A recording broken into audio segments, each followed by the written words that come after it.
दोस्तों, इस वक्त पूरे देश भर में जिस एक चीज़ को लेकर चर्चा है वो है H1B वीज़ा।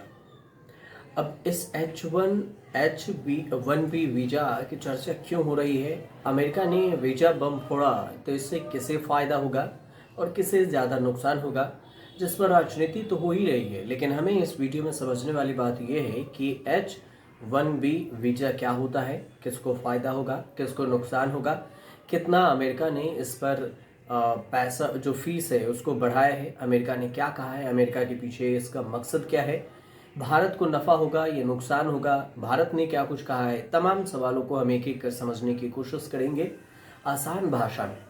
आप एक एक कर सुनिए, हमें उम्मीद है कि आप ज़रूर समझ जाएंगे आसान भाषा में। सबसे पहली बात ये कि अमेरिका ने ये क्या कहा है। अमेरिका ने एप्लीकेशन के समय ये कहा है कि 88 लाख रुपए देने होंगे, जो कि पहले करीब करीब 6 लाख रुपए देने होते थे। अब इस पर समझिए कि ये कितना, और उसमें भी 3 साल के लिए। अभी 3 साल के लिए 6 लाख रुपए देने होते थे, जबकि अब 88 लाख रुपए देने होंगे। अब इस पर चर्चा है तो सबसे पहला सवाल ये उठता है कि ये जो अमेरिका है वो H1B वीज़ा की फीस बढ़ाया तो कितना, तो $1 लाख बढ़ाया है। $1 लाख, तो भारतीय रुपये में इसे अगर देखें तो ये हो जाता है 88 लाख के करीब में। अब इसे इस पर पहले पैसा बढ़ाया, उसके बाद स्पष्टीकरण भी दिया अमेरिका ने। अमेरिका की तरफ से जो स्पष्टीकरण दिया गया उसमें ये कहा गया कि व्हाइट हाउस के प्रेस कॉन्फ्रेंस में कि जो बढ़ी हुई फीस है वो सिर्फ एक बार वन टाइम होगा, जो एप्लीकेशन देते समय चुकानी होगी, बाकी के वक्त नहीं। तो H1B वीज़ा के लिए पहले 5.5 से 6,70,000 तक रुपए आपको देने होते थे और यह 3 साल के लिए मान्य होता था। और यह अगर दोबारा इसे दोबारा फीस देकर अगले 3 साल के लिए रिन्यू किया जा सकता था। यानी कि अमेरिका में 6 साल रहने के लिए H1B वीज़ा का कुल खर्च 11 से 13 लाख रुपए के करीब में आता था। अब व्हाइट हाउस ने ये कहा है कि वीज़ा एप्लीकेशन के समय आपको 88 लाख रुपए अब देने होंगे, लेकिन ये साफ नहीं किया है कि अगले 3 साल के लिए वीज़ा अगर रिन्यू कराते हैं तो ये फीस दोबारा से लगेगी या फिर नहीं लगेगी। तो ये एक फीस को लेकर सवाल है। दूसरी बात कि H1B वीज़ा फी स्ट्रक्चर क्या होगा, तो रजिस्ट्रेशन फीस है $215। बेसिक जो फाइलिंग फीस है वो है $460 25 से कम स्टाफ वाली कंपनी के लिए, और $780 है जो 25 से ज़्यादा स्टाफ वाले कंपनी के लिए। ACWIA जो फीस है उसका $750 से $1500 के करीब में है, जो अमेरिकी वर्कर और ट्रेनिंग और स्किल डेवलपमेंट प्रोग्राम के लिए ये किया जाता है। इसके अलावा पब्लिक लॉ 114 और 113 फीस है इसका, जो $4000 के करीब में आता है, जिसके पास 50 से ज़्यादा कर्मचारी हैं उस कंपनी के लिए, जहां आधे से ज़्यादा H1B या L1 वीज़ा पर हो सकते हैं। ये आपको अमेरिका में जो शरण पाने वाले प्रोग्राम है उसको सपोर्ट करने के लिए $300, और 25 से ज़्यादा स्टाफ वाले कंपनी के लिए $600, 25 से कम स्टाफ वाले कंपनी के लिए 300, इससे ज़्यादा स्टाफ वाले कंपनी के लिए $600 की बात कही गई है। ये कब से लागू है, तो जो एप्लीकेशन के लिए है उसमें कहा गया है कि 21 सितंबर के बाद से जो भी अमेरिका के वीज़ा के लिए एप्लीकेशन करेंगे उसको फीस 88 लाख रुपए देनी होगी। ये कहा गया व्हाइट हाउस की तरफ से, और इसी को लेकर इस पर विवाद है। कैरोलिन लेविट है जो प्रेस सेक्रेटरी है व्हाइट हाउस की, उन्होंने जो बयान दिया उस बयान को पूरा सुनिए, मैं आपको पढ़ के बताता हूँ। उनका कहना है कि ट्रंप के दूसरे कार्यकाल में सभी नई नौकरियां अमेरिकी मूल के जो कामगार हैं उसको मिली है, जबकि पिछले साल जो बाइडेन के कार्यकाल में इस दौरान सभी नौकरियां विदेशी मूल के कामगारों को मिली थी। ये सीधे सीधे तौर पर कहा गया है। फैक्ट कुछ हैं उसको समझ लेते हैं। पहले सबसे पहली बात कि विदेशी कर्मचारी कम वेतन पर अमेरिकी नौकरियों पर कब्जा कर रहे हैं, ये बात कहा गया है, जिसमें 2003 में H1B वीज़ा धारकों की हिस्सेदारी 32% थी, जो कि अब 65% हो गई है। इसको थोड़ा सा समझ लेते हैं। समझना जरूरी ये है इसमें कि जैसे मान के चलिए कि ये जो विदेशी कह रहे हैं, अमेरिका में जो व्यक्ति जो अमेरिका का होगा, अगर वो $1500 के हिसाब से उसे सैलरी मिलती है और उसे उतना ही खर्च वहाँ पे करना होगा, यही सैलरी अगर $1500 ही अगर भारतीयों को मिलता है, तो समझिए कि $1500 को भारत भेजने पर भारत में रुपया में जब कन्वर्ट करेंगे तो ये से 84 रुपया, $1 के बराबर होता है। और इसको जब गुना करेंगे तो ये $1500 जो अमेरिका में कमाता है उसका भारत में कमाई ज़्यादा हो जाएगा। तो भारतीय जो वहाँ जाते हैं उसके लिए आसान होता है, वो कम में भी काम करना पसंद कर लेते हैं और इस वजह से वहाँ के कर्मचारियों पर सवाल उठ रहा है। दूसरी बात है कि कंप्यूटर साइंस के जो नए ग्रेजुएट हैं उनमें बेरोजगारी का दर बढ़ रहा है। अमेरिका में 6.1% है। कंप्यूटर इंजीनियरिंग जो ग्रेजुएट में है 7.5% है और बायोलॉजी या आर्ट हिस्ट्री में ग्रेजुएशन से दोगुना है। साल 2000 से 2019 तक विदेशी STEM जो विज्ञान, इंजीनियरिंग और जो टेक्निकल है, गणित है, मैथमेटिक्स है, उसके कर्मचारी दोगुने से भी अधिक हो गई है, जबकि कुल STEM रोजगार में केवल 44.5% की वृद्धि हुई है। ये कुछ फैक्ट है जो हम आपको बताए हैं। इसमें सबसे बड़ी बात ये भी है कि जो अन्य कंपनियां हैं 1698 वीजा मिले और उसने ओरेन में 2400 अमेरिकी कर्मचारियों को निकाल भी दिया। तीसरी कंपनी है 25,075 वीजा मिले उन्हें। 2022 से अब तक 27,000 कर्मचारियों को हटा चुकी है। अब समझ लेते हैं कि ये H1B वीजा क्या कुछ है। H1B वीजा को अगर समझे तो ये एक नॉन इमिग्रेट वीजा है और ये वीजा स्पेशल टेक्निकल स्किल वाले पदों पर विदेशी जो पेशेवर हैं उसकी नियुक्ति के लिए अनुमति देता है।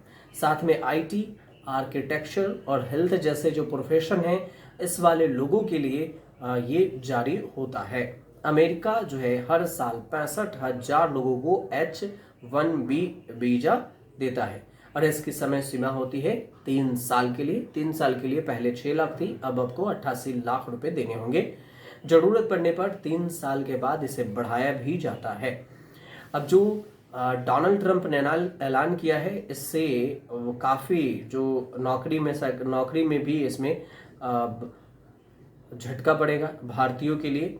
और वीजा लेने के लिए जो भारत के नंबर देखें तो भारत सबसे नंबर 1 में है वीजा पाने वाले। अमेरिका के लिए 73% भारतीय हैं जो अमेरिका में H1B वीजा लेते हैं अमेरिका की। लेकिन अब ये फीस बढ़ गई है, तो अब समझिए कि कितने % ये घटेंगे या नहीं। घटेंगे उम्मीद हमें लग रहा है। तो इससे अमेरिका को भी एक तरह से देखा जाए तो भारत के नज़र से तो घाटा ही होगा। दूसरी तरफ चीन के लोग 12% ये वीज़ा लेते थे, फिलीपींस के 1%, फिलीपींस, कनाडा, साउथ कोरिया जो है इसके 1% लोग हैं और अन्य देश के 12% लोग हैं। अब H1 visa non immigrant visa है। यह वीज़ा लॉटरी के जरिए दिए जाते हैं क्योंकि हर साल कई सारे लोग हैं इसके लिए आवेदन करते हैं। ये वीज़ा स्पेशल टेक्निकल स्किल जैसे कि IT, आर्किटेक्चर और हेल्थ जैसे डिपार्टमेंट है उसके लिए जारी किया जाता है। कितने वीज़ा हर साल जारी होते हैं? तो 85,000 H1B वीज़ा जारी करती है अमेरिकी सरकार हर साल, जिसका इस्तेमाल जो टेक्नोलॉजी में टेक्निकल जिनके पास नॉलेज है उनके लिए ये जारी होता है। आंकड़ों के अनुसार से केवल अमेजन को ही इस साल 10,000 से ज़्यादा वीज़ा मिले थे, जबकि माइक्रोसॉफ्ट और मेटा जैसी कंपनी को 5,000 से अधिक वीज़ा सरकार ने स्वीकृति की थी। सरकारी आंकड़े ये भी कहते हैं कि पिछले साल H1B वीज़ा का सबसे ज़्यादा फायदा भारतीयों को मिला था। हालांकि इस वीज़ा में जो कार्यक्रम की आलोचना भी हुई थी। भारतीयों पर असर क्या होगा इसमें बदलाव से? तो देखिए H1B वीज़ा के नियमों में बदलाव से 2 लाख से ज़्यादा भारतीय इससे प्रभावित होंगे। 2023 में H1B वीज़ा लेने वाले में 1,91,000 लोग भारतीय थे। यह आंकड़ा 2024 में बढ़कर 2,07,000 से ज़्यादा हो गई थी, जिसमें IT हो, टेक कंपनी हो, हर साल हजारों कर्मचारी H1B वीज़ा पर अमेरिका भेजा जाता है। हालांकि इतनी फीस पर लोगों को अमेरिका भेजना कंपनियों के लिए कम फायदेमंद होगा पहले। अब H1B वीज़ा जो धारक है औसत 70 लाख रुपए सालाना है और नई जो फीस है 88 लाख रुपए कंपनियां शायद चुकाने के लिए आगे नहीं भी आएंगी। पहले जो थी वो 6 लाख तो कंपनियां आगे चुका देती थी। अगर किसी को भारत से IT डिपार्टमेंट में अमेरिका में जॉब करनी है तो आसानी से चुका दिया जाता था, लेकिन अब थोड़ा मुश्किल होगा। 88 लाख रुपए किसी एक वीज़ा पर खर्च करना थोड़ा सा कंपनियों के लिए भी ज़्यादा महंगा होगा। तो इससे भारत में भी पड़ेगा असर और अमेरिका पर भी पड़ेगा। वहाँ एम्प्लॉय की कमी हो जाएगी और भारत में बेरोजगारी दर भी बढ़ सकते हैं IT सेक्टर में। नई फेज के एंट्री लेवल और मिड लेवल जो कर्मचारी हैं उन्हें मुश्किल होगी। कंपनियां नौकरी आउटसोर्स कर सकती है, जिससे अमेरिका में भारतीय पेशेवर के लिए अवसर कम होंगे। 88 लाख रुपए क्या हर साल लगेंगे? तो इसमें कोई स्पष्टीकरण बयान नहीं दिया गया है कि यह 88 लाख रुपए हर 3 साल बाद लगेगा या फिर नहीं लगेगा। तो ये जो पूरा H1 जो वीज़ा है वो स्पॉन्सर्ड कौन करती थी, कौन से कंपनियां सबसे ज़्यादा? तो भारत में हर साल लाखों इंजीनियरिंग और कंप्यूटर साइंस के जो ग्रेजुएट हैं वो तैयार हो रहे हैं। और सबसे बड़ी बात यह है कि जैसे इन्फोसिस है, TCS है, विप्रो है, इसके अलावा कॉग्निजेंट है, HCL है, जैसे कंपनियां सबसे ज़्यादा अपने कर्मचारियों को H1B वीज़ा स्पॉन्सर्ड करती है। भारत अमेरिका को सामान से ज़्यादा लोग यानी कि इंजीनियर, कोडर, छात्र एक्सपोर्ट करता है। यहाँ भारत से अमेरिका जाता है। तो जब अब फीस महंगी होगी तो फिर भारतीय टैलेंट को Europe, Canada, Australia, middle east देश की ओर रुख करना पड़ेगा। अमेरिका नहीं भेजेगा, सिंपल सी बात है। तो अमेरिका को भी यहाँ पर झटका लग सकता है। अब ये तो हुई आपको वीज़ा के बाद जो हमने आपको बताई है। इसमें ये भी है कि जो अपने पाँव पर कुल्हाड़ी मारने के बाद भी हमने समझा दिया है कि आपको कि कितना उस पर लग सकता है, क्योंकि कई सारे जो कर्मचारी हैं उसमें भारत से ही जाते थे। अब भारत के रुख नहीं होगा तो ये सारे कर्मचारी यूरोप, कनाडा इस तरफ से जाएंगे। लेकिन एक दिलचस्प ये भी हो रही है यहाँ पर कहानी कि H1B वीज़ा कैंसिल होने से, जो फीस बढ़ाने से किसी की शादियाँ कैंसिल हो गई है, तो किसी की माँ रो रही है कि अब हम कैसे जाएंगे वहाँ पर इतने लाख रुपए लगाकर अचानक से, क्योंकि सबने तो 6-6 लाख रुपए अगर वो जुगाड़ कर भी सकते थे, लेकिन इतने पैसा कहाँ से आएंगे? 88 लाख रुपए। तो इस वजह से परेशानी भी है। और इन सब के बीच में प्रधानमंत्री नरेंद्र मोदी ने देश के नाम संबोधन भी किया है और उसमें कहा है कि अब भारत को आत्मनिर्भर बनना ही होगा।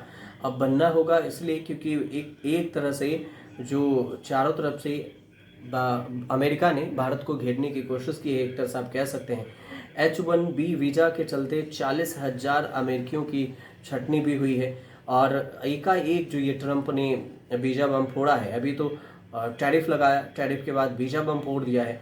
तो ये भी एक देखें तो अवसरवादी वाला काम अमेरिका के राष्ट्रपति डोनाल्ड ट्रंप कर रहे हैं, जिससे धड़ाधड़ अमेरिका में छटनी भी हो रही है ताकि वहाँ से कर्मचारी या भारतीयों के लिए रिन्यूअल कैसे होगा 3 साल में, जो लोग करवा चुके होंगे 3 साल बाद। तो यहाँ पर अमेरिका में भी छटनी हो रही है।